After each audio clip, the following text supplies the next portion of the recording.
Hey guys, happy Friday. We're here. We've been trading all morning. We had a great morning in the war room today. So right out of the gate, we had a trade in Tesla. That thing, it did exactly what I like them to do. So I posted it for a recap tonight. So all you guys in the room, Manny had some good questions about sort of the intricacies of, when you take it on an open versus when you don't. Eric had some good questions about interpreting the proximity to a pivot line, and when do you figure out it's moving into it, it's coming back from it. Am I supposed to take a trade? Am I not going to take a trade? It's kind of dependent on you, first off. So it's going to be something you have to work out for yourself. I'm going to show you how I did it in that recap video, or how I do it. And then I think it's just up to everybody to figure out, what's your comfort zone with setting up trades, and what's your comfort zone with how to set stops and everything. Tests and retests of things are very important, because when that happens, right, you've got confirmation and you've got a tighter stop. Sometimes you wind up missing a trade because you wanted the confirmation.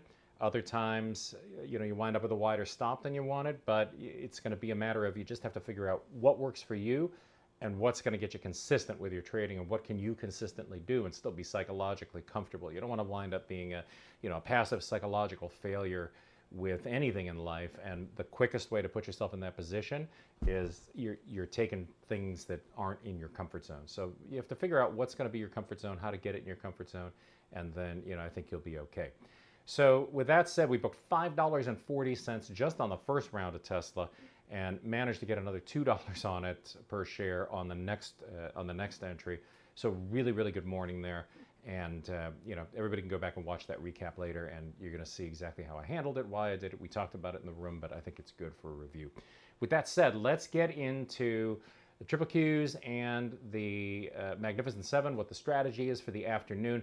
I think we had a morning here that we're back into that election gap. I've seen some of my friends who post things, and they're great. They post lots of good video stuff, and they all said the same thing. Whether it was Nigerian or Manesh or, all these guys, and they're like, ignore the news. The news has nothing to do with what's going on in the markets. They're going to tell you this is how the market's going to react. They're going to try to drum up a bunch of interest and get you glued to the set for what's coming next. But the only way you're going to tell what's coming next is you actually have to watch the markets and be a student of the markets. So let's get in there. Let's take a look at these triple Qs, and then look at the Magnificent Seven and talk about what the strategy is going to be for the afternoon. Here you have them. This is the triple Q, and as you can see, this is what I was talking about. We had this move lower this morning. That move was enough to get us back into sort of that pre-election spot that the markets were in. That's great, right? That's all to be expected. I told you when they gapped it, don't expect it to hang out here too long, or whatever they're telling you about it. Don't believe that either. Just focus on what is, not what somebody's telling you should be.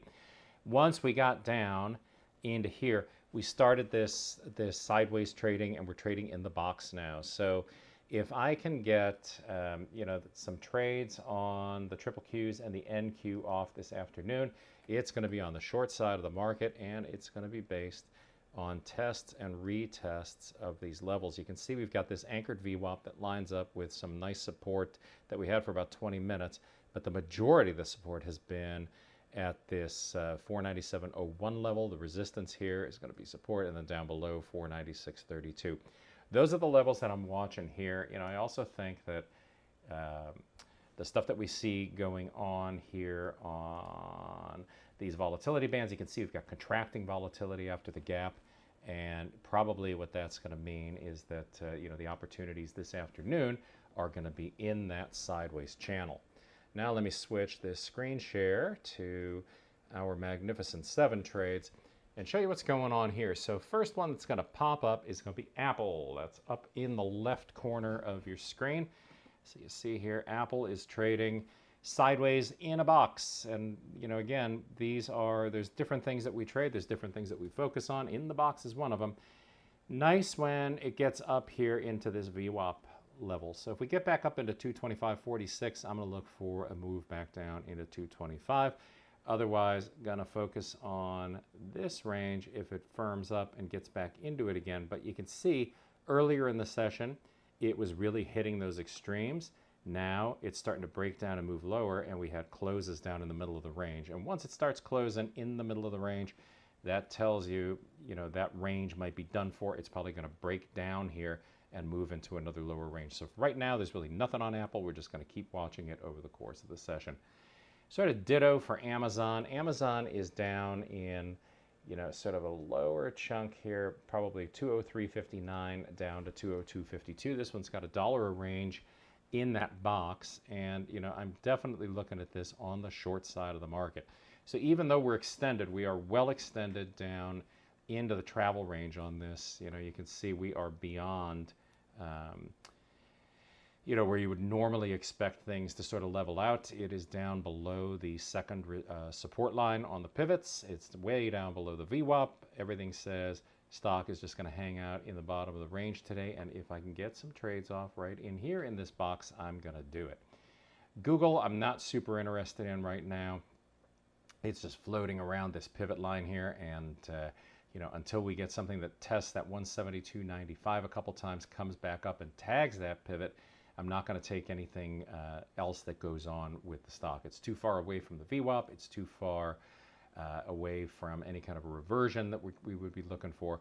And right now, if it can travel down, if it can make that 172.95 a firmer support and resistance area, I think we've got a game. Meta, this one's taken off. It's just moving lower here, and I think that the best game plan is to wait for a retracement, do a fib measure on that last move there, see if we get a retracement. If the retracement happens to be up into about the 560 level, that looks like it's going to be sort of a support, right? We've got something right around in here, and we've got something right around in there. And if we start to see confluence here on some of these moves, if this would be the low right now, then we've got a confluent move.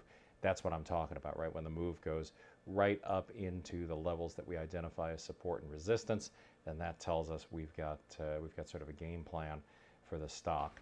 Microsoft, same kind of a story. If it gets up into this 416.07 level and then reverses, that's great. If it got up into 417.08, that's even better. 417.08 would be confluent with the pivot line there.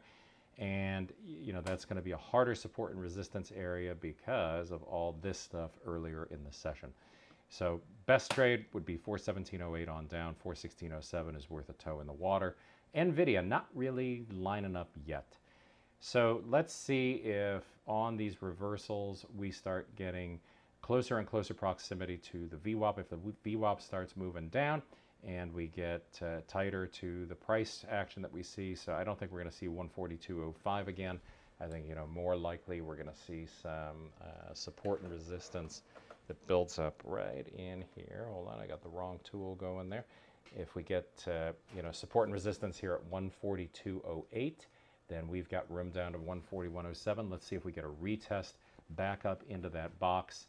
If we do, then my trade is going to be the reversal move back down in 142.08 down to 141.07.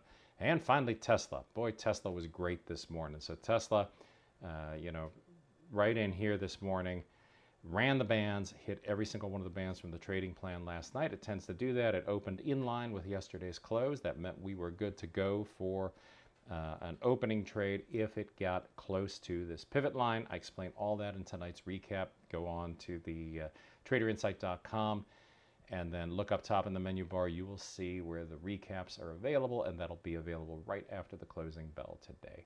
All right, so that is it for the summary of everything that I think is going on today. Let's go ahead and I think, yep, that's good.